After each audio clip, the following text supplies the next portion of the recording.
Mateo capítulo 21, verso 19 al 22.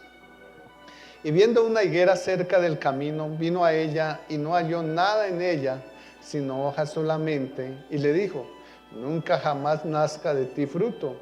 Y luego se secó la higuera. Viendo esto, los discípulos decían maravillados: ¿cómo es que se secó enseguida la higuera? Y respondiendo Jesús le dijo: de cierto os digo, que si tuvieres fe y no dudares, no solo haréis esto de la higuera, sino que si a este monte dijeres: quítate y échate al mar, será hecho. Y todo lo que pidieres en oración creyendo, lo recibiréis. Amén. Pueden sentarse, mis amados.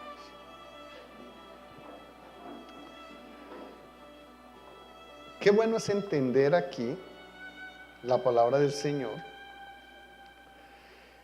Y Dios nos llama hoy a qué debemos aprender sobre la duda, porque son muchas cosas que nos impiden recibir el milagro, la bendición de Dios.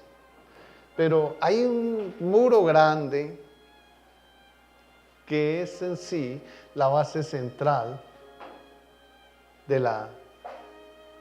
lo que detiene en sí nuestra bendición. ¿Y qué es ese muro? Es la duda. Debemos aprender. ¿Qué debemos aprender hoy sobre la duda? Es lo que nos quiere enseñar el Señor hoy. Y eso es algo importante que tengamos en cuenta, porque la duda muchas veces impide nuestra sanidad, nuestra parte económica, nuestra buena relación familiar, la relación personal, incluso con nosotros mismos. Entonces, debemos tener en cuenta eso. Jesús nos da un ejemplo aquí, un ejemplo de fe, pero también dice que si tuviéramos fe como un grano de mostaza, podríamos decirle no solamente a la higuera que se seque, sino a una montaña: quítate y échate al mar. ¿Y cuál es esa montaña? ¿Cuál sería nuestra montaña en nuestra vida en este tiempo? La enfermedad es una montaña, la escasez es otra montaña, el tema de la relación familiar a veces es otra montaña, cuando los hogares no se entienden en sí.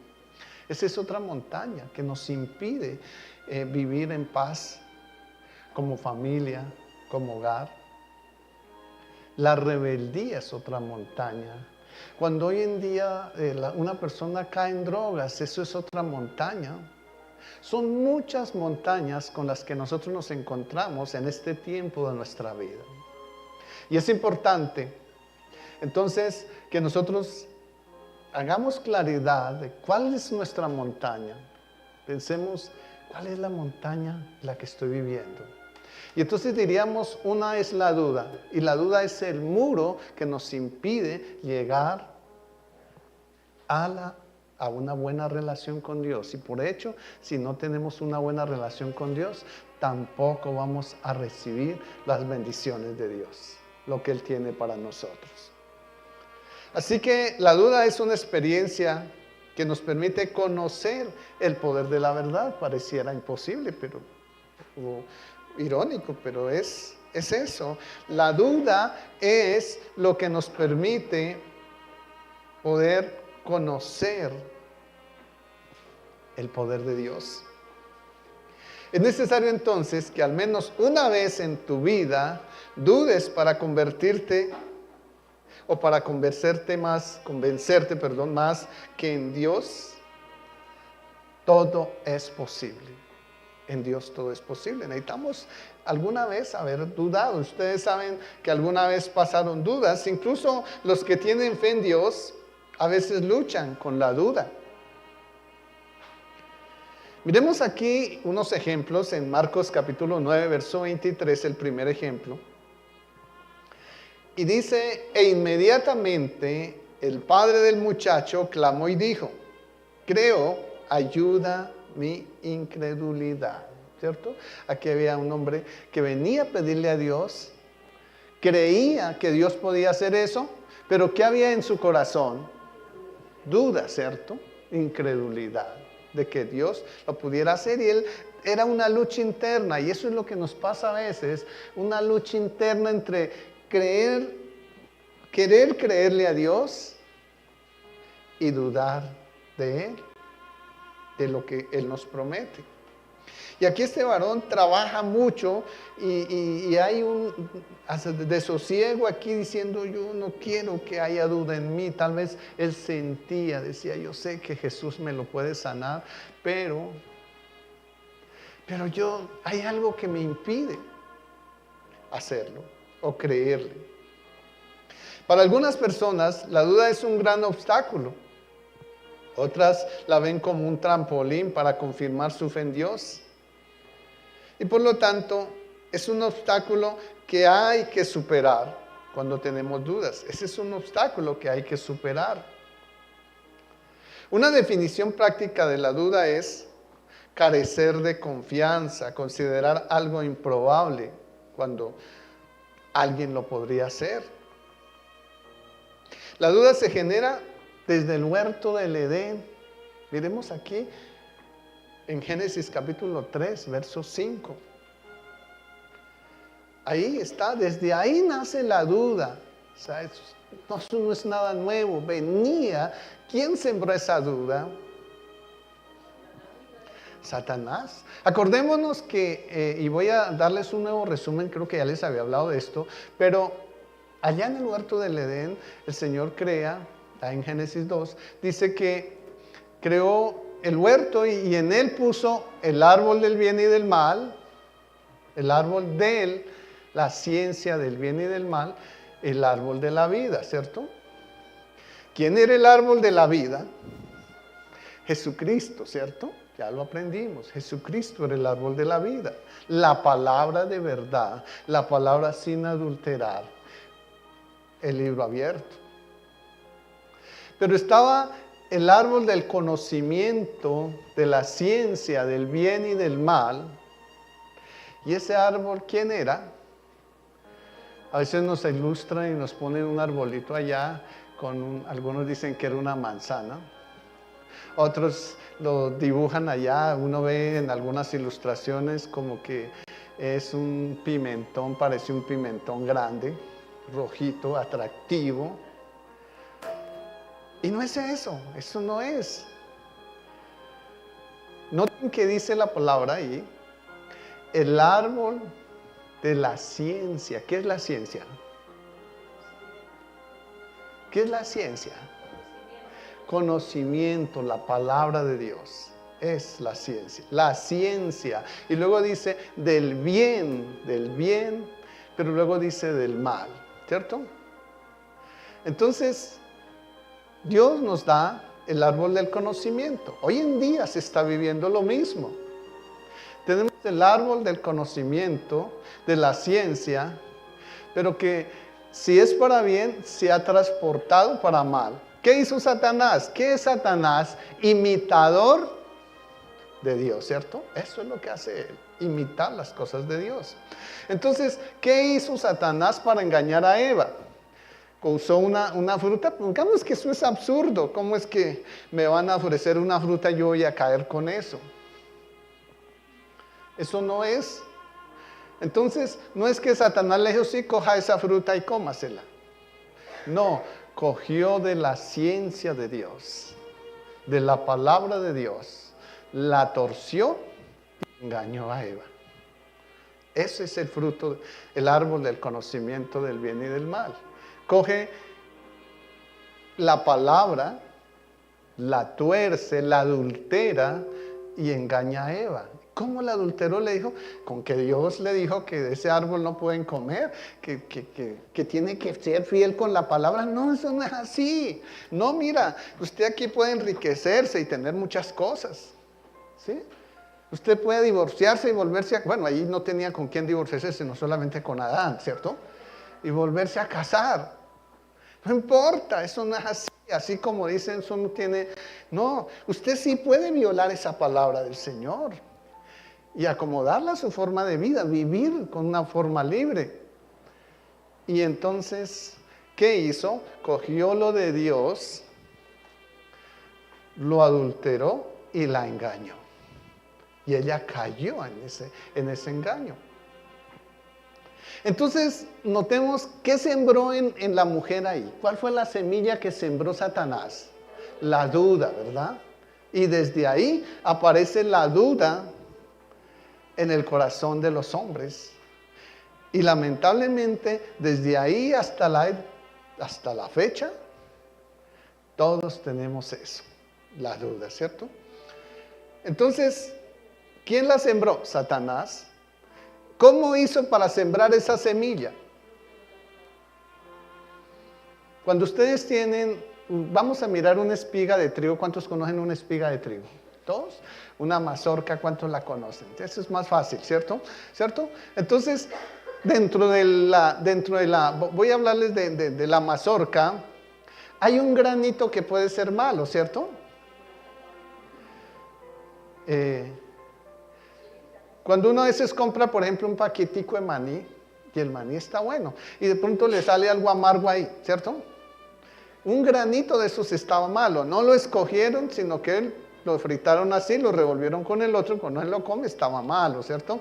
Entonces, ¿qué fue lo que hizo Satanás? Cogió la semilla de Dios y la volvió, la dañó. Entonces, cuando uno va a coger, a sembrar un huerto, lo que sea, entonces hay que usar semillas. Y si uno no escoge la semilla, uno ve, yo cuando fui sacerdote católico estuve por allá en los campos visitando a la gente, y entonces veía a la gente escogiendo las semillas.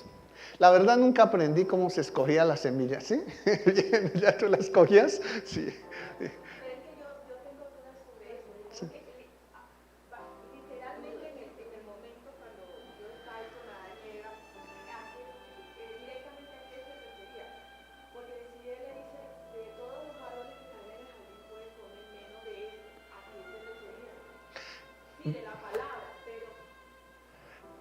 Vea.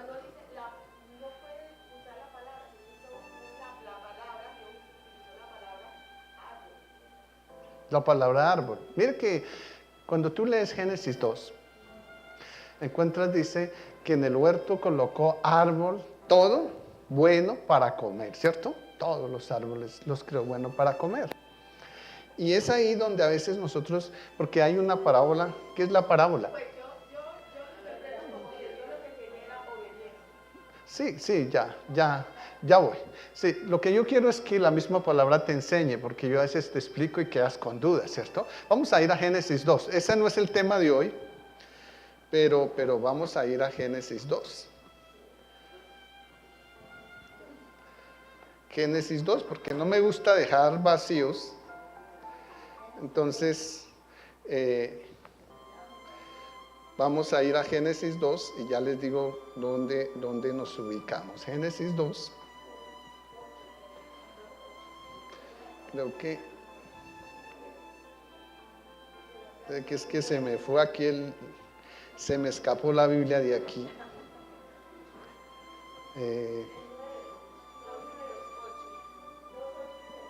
A ver, ya la rescaté. Entonces vamos a ir a Génesis 2, 8.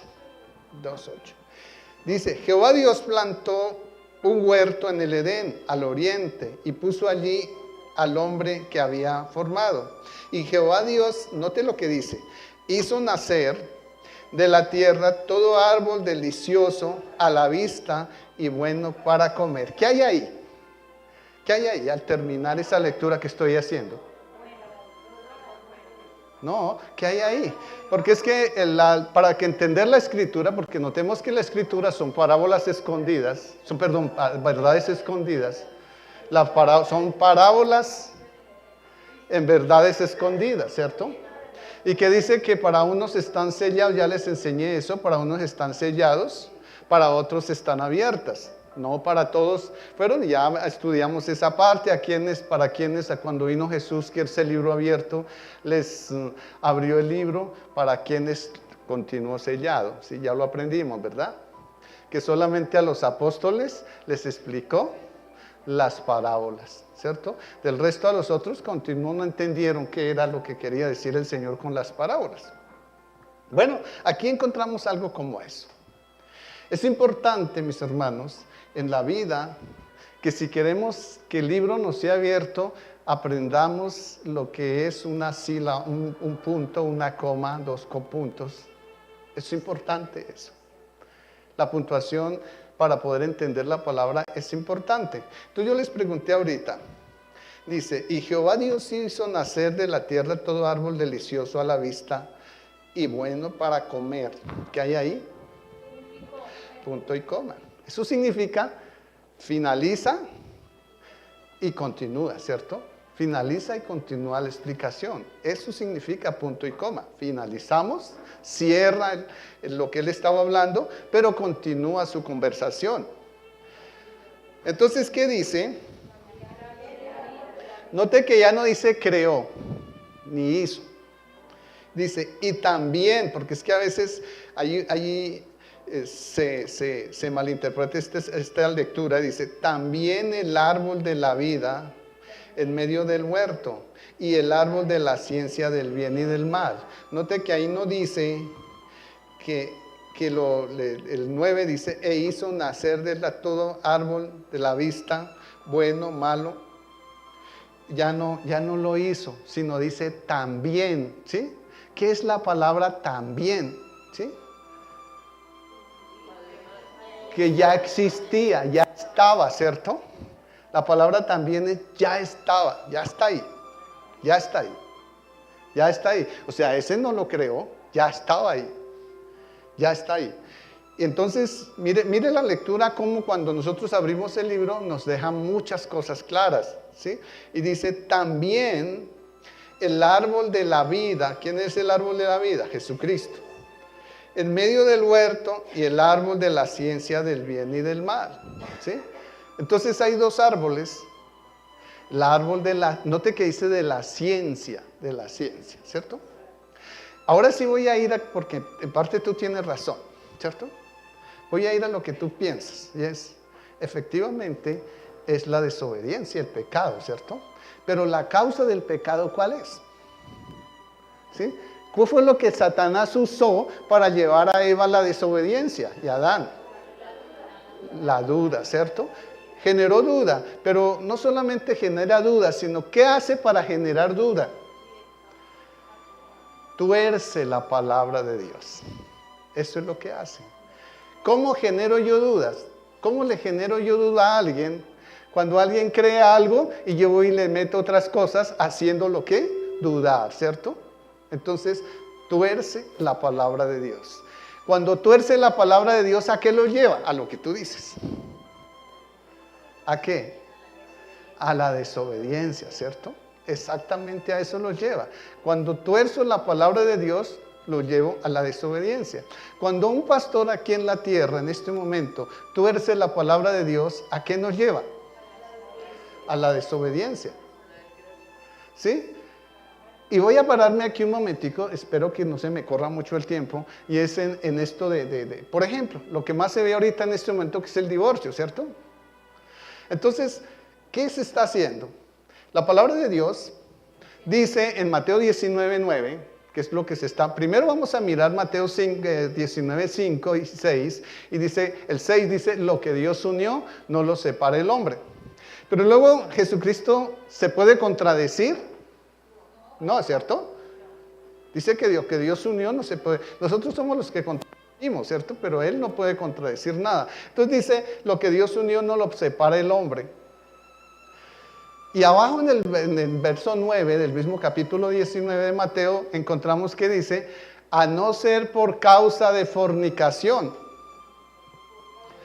A no ser por causa de fornicación el hombre se puede separar de la mujer. Y entonces, cuando yo cojo eso y tuerzo la palabra del Señor y la llevo a decir, a no ser por causa de inmoralidad sexual. Si ustedes ven las nuevas versiones hoy en día, todas lo dicen eso. ¿Por qué dice? ¿Dónde fue torcida las nuevas versiones? Es que las nuevas versiones todas son sacadas de la Biblia Dios habla hoy. La Biblia Dios habla hoy, ¿de dónde apareció? Hebreo, griego, latín, inglés o alemán y ya. Pero note que pasó por el latín. Por eso yo aconsejo la Reina Valera. Porque la Reina Valera, ¿qué es? La Reina Valera es, miren la Reina Valera, arameo, hebreo, griego, alemán y todos los otros idiomas, ¿cierto? Mire que la Reina Valera no pasó por el latín, ¿cierto? Cuando ustedes miran el latín y confrontan las palabras, confrontan el griego con el latín, se pueden dar cuenta cómo el latín tergiversa todas las palabras, ¿sí? Y entonces aquí ya se dice, no, por causa de fornicación. Ahora, nos vamos al griego, pero nos vamos a ir primero al arameo, mirando en Mateo 19:9. En Mateo 19:9, ¿qué fue la palabra que dijo Jesucristo en arameo? Dijo, a no ser... No. ¿De qué? De mancilla, también lo vamos a mirar. Es amancebados. A no ser por causa de manceba. De manceba. ¿Sí? Manceba es amancebados. Yo no sé nuestros antiguos de dónde les enseñaban eso, pero si ustedes se acuerdan, las personas adultas, se decía antes, esos están amancebados, ¿cierto? Y esa es la palabra correcta, ¿cierto? ¿Qué es amancebado? La persona que se une, que hoy en día le llamamos unión libre, ¿cierto? Eso es amancebado. Ahora, cuando nosotros lo pasamos al hebreo, el hebreo ¿qué dice? Porneia, ¿cierto? Porneia quiere decir que no hay matrimonio entre ellos, están unidos así sin la bendición de Dios, ¿cierto? Eso quiere decir. Y ese mismo lo pasamos al griego y el griego ya no lo envía al español y entonces en el español lo traducimos como porneia también, ¿cierto? Tenemos eso así de claro, ¿cierto? Entonces, ¿qué se dice? Y es por causa de fornicación. Si lo traemos del griego al español se llama fornicación, ¿cierto? Yo les dije porneia otra vez, no, es fornicación, ¿cierto? Fornicación. Entonces, fornicación. Pero cuando traemos esa palabra manceba al latín, entonces el latín dice que es los dos de una misma función, ¿cierto? Eso traslada eso para trasladarlo al español, los dos de una misma función. ¿Qué quiere decir? Que oikos, que es lo que decía Jesús en el arameo, oikos, ¿qué quería decir? Oikos quería decir adulterio.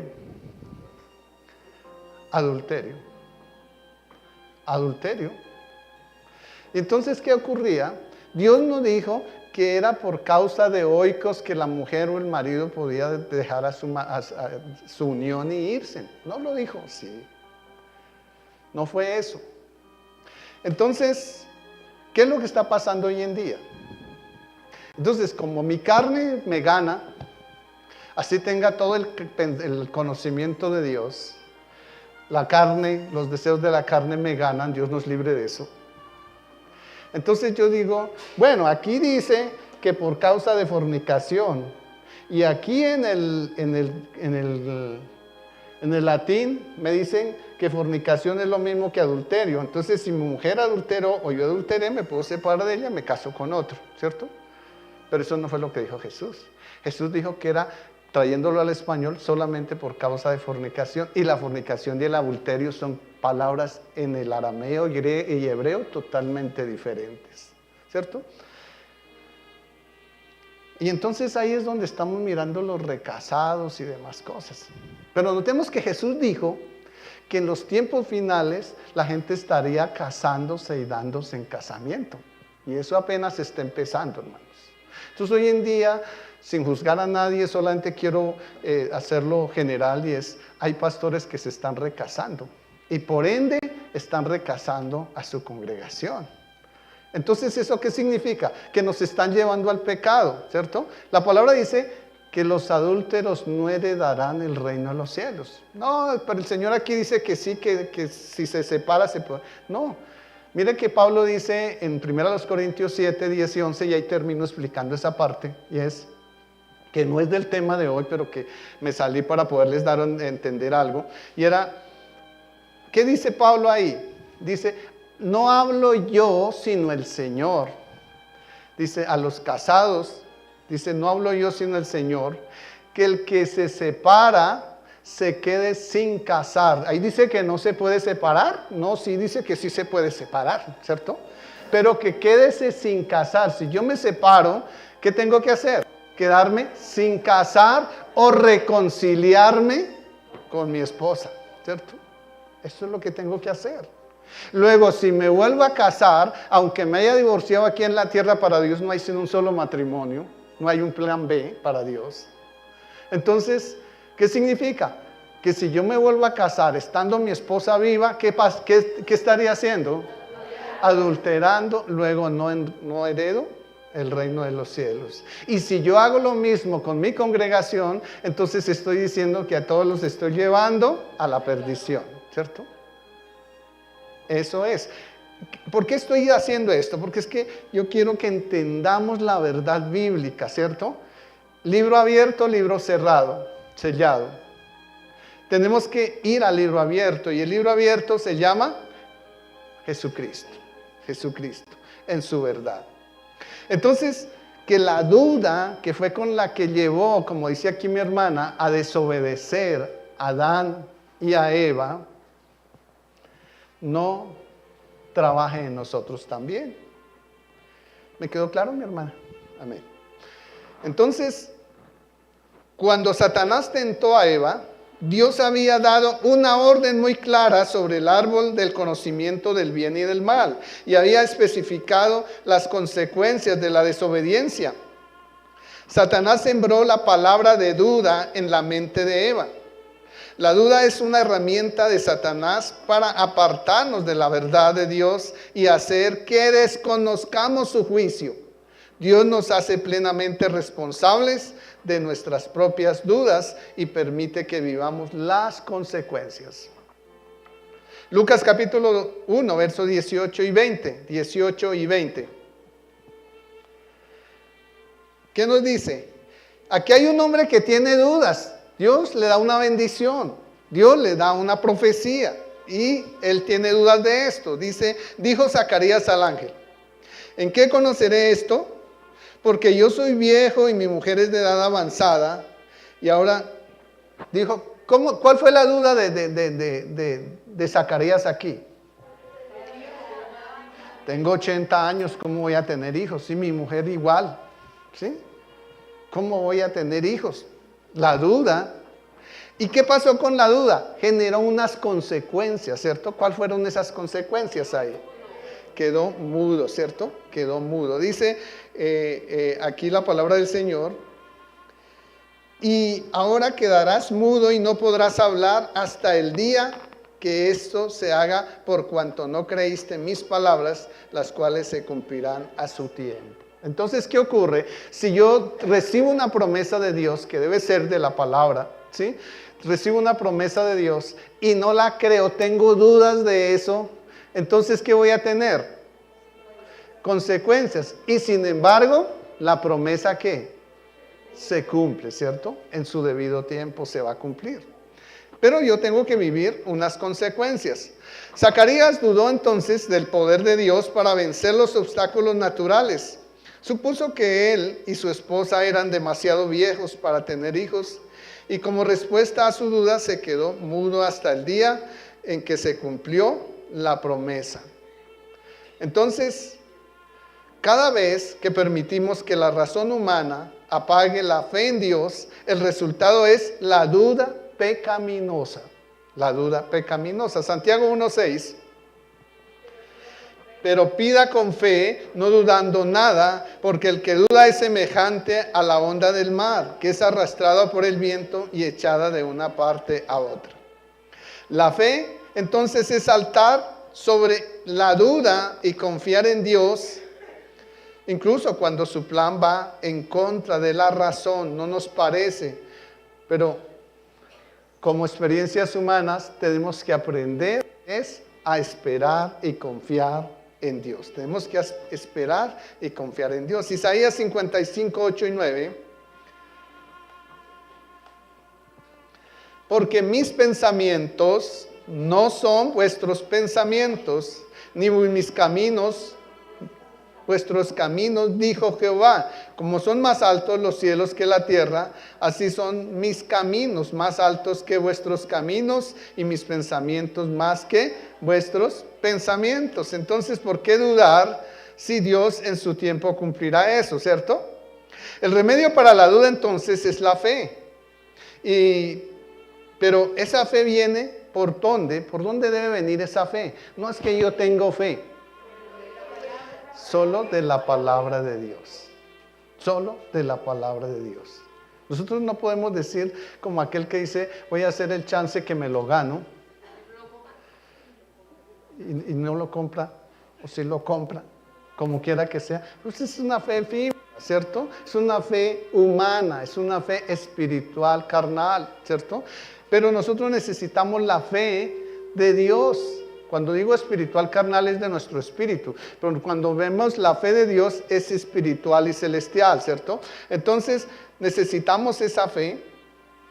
Y esa fe debe venir de la palabra de Dios. ¿Eso qué significa?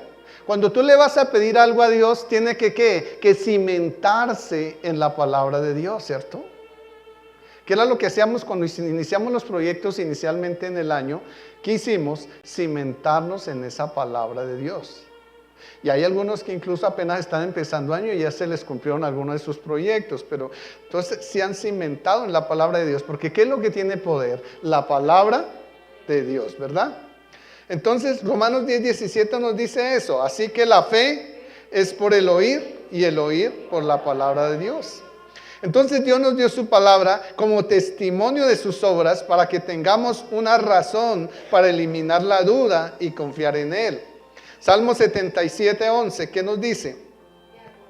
Me acordaré de las obras de Jehová, sí haré yo memoria de tus maravillas antiguas. Para eso es, para acordarnos de las obras de Dios, porque a veces tenemos dudas, pero cuando tenemos dudas nosotros debemos saber, ¿por qué estás aquí? Porque el milagro de la vida, su nacimiento, es un milagro, ¿cierto? ¿Cuántas personas nacen mal? ¿Cuántas personas no alcanzan a nacer? Hoy en día que está eso de moda del aborto, es mucha la gente que está siendo eliminada, ¿cierto? Desde el vientre de mamá. Pero nosotros estamos aquí porque el primer milagro que recibimos es el milagro de la vida, ¿cierto? Luego a través del tiempo tenemos otro milagro y es que yo sí puedo grabarme las cosas que otros no pueden hacerlo, ¿cierto?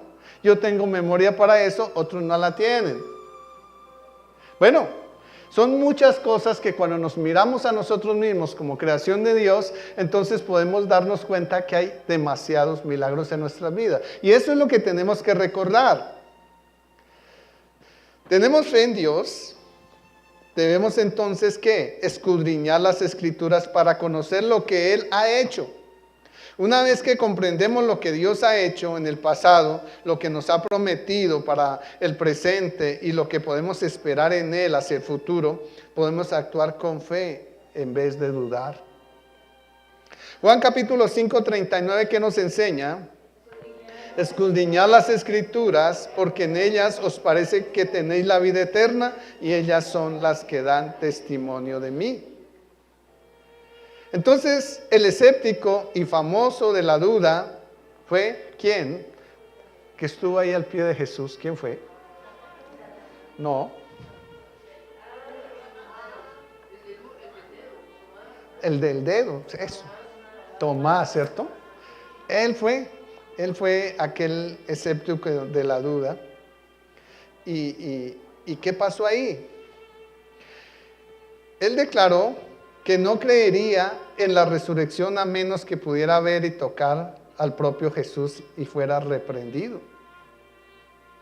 Juan 20:25, le dijeron, pues los otros discípulos, al Señor hemos visto. Él les dijo, si no viera en sus manos la señal de los clavos, y metiere mi dedo en el lugar de los clavos, y metiere mi mano en su costado, no creeré. Y era discípulo de Jesús, había estado 3 años y medio preparándose igual que los otros, ¿cierto?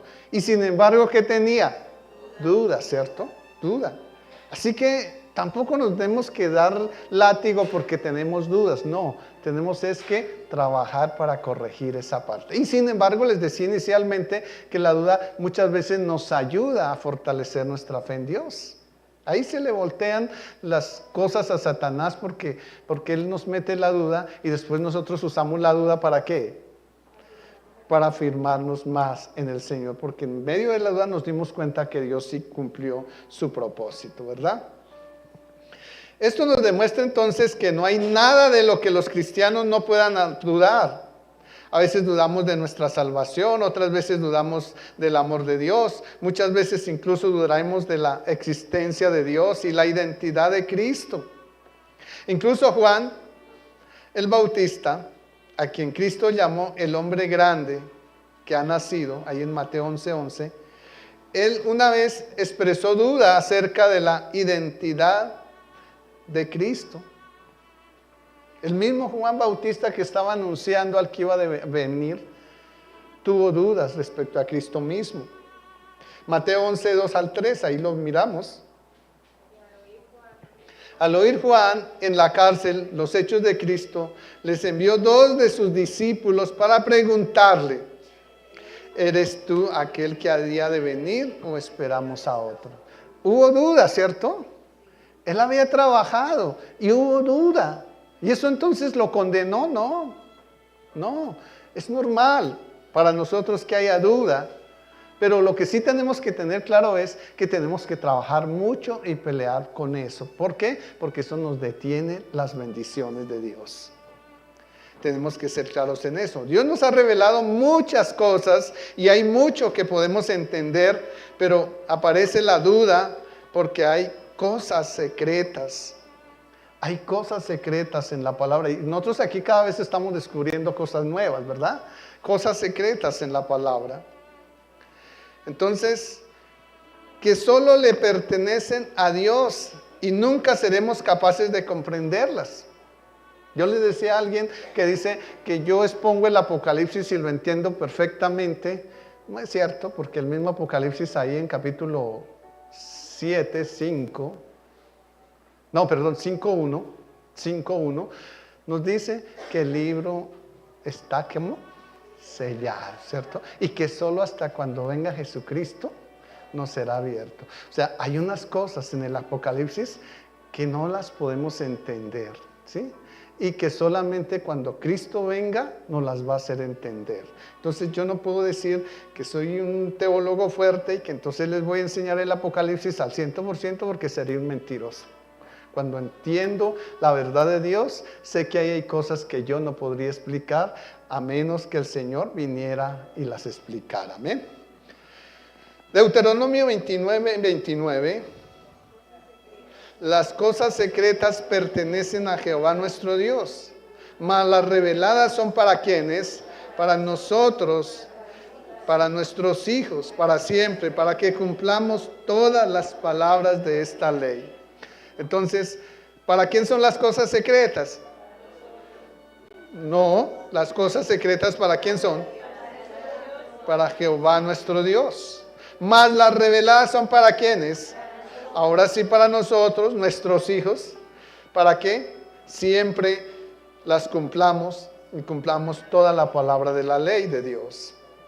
Significa que lo podemos comprender o que lo que podemos comprender es suficiente para apartarnos de la duda y entrar en el reposo de Dios, aun cuando surjan misterios que no alcancemos a comprender. Pero tenemos que sacar la duda de nuestro corazón. Hebreos capítulo 4, verso 11.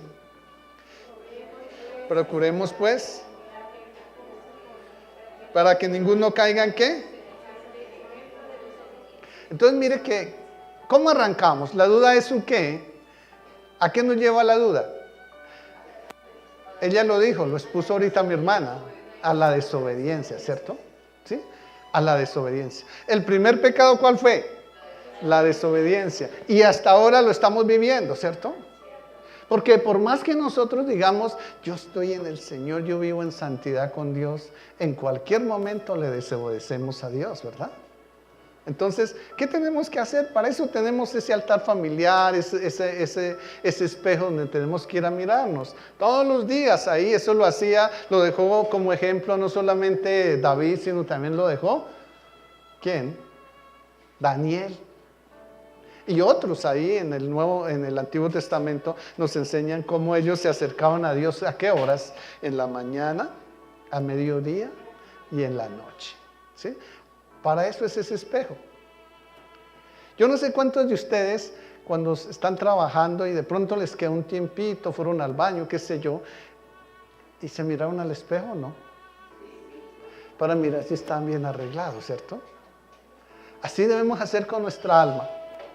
Hay que mirarnos a ese espejo. Porque ¿qué dijo Pablo ahí en Romanos 7? Dice que la ley para nosotros ya no es su yugo, sino es lo que nos muestra el pecado, ¿cierto?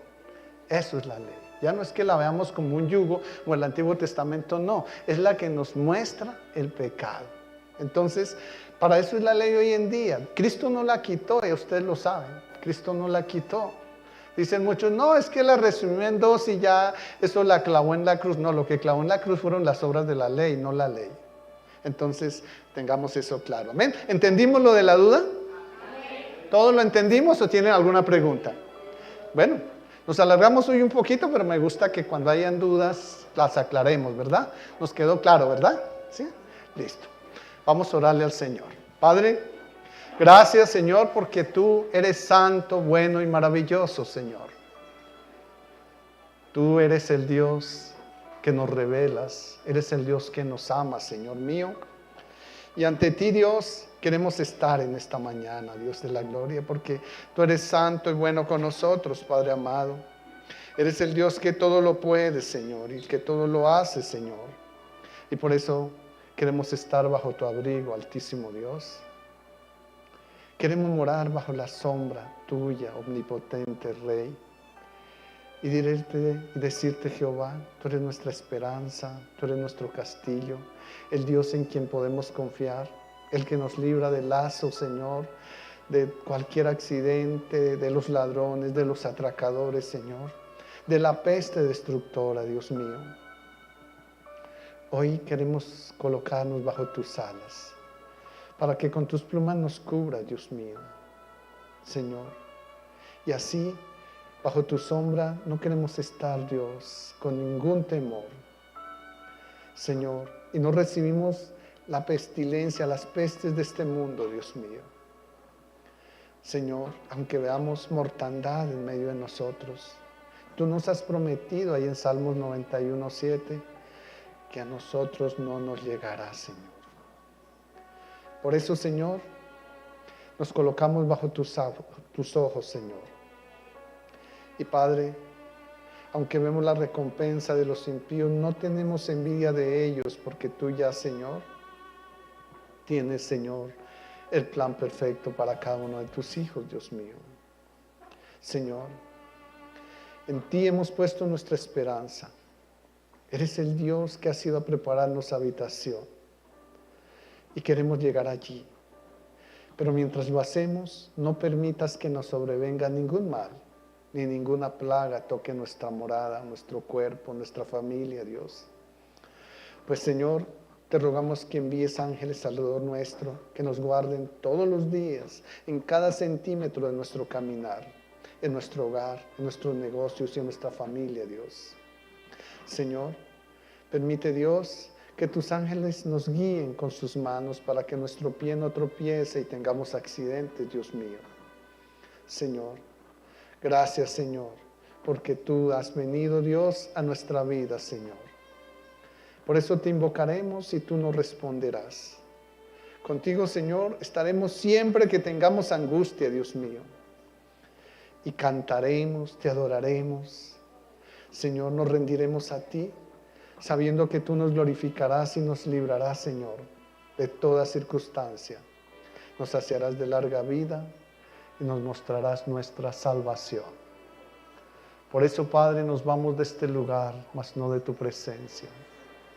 Cúbrenos con tu manto, Dios, y permite, Dios, que esta semana sea una semana llena de bendición, Padre. En Cristo Jesús. Amén, Señor.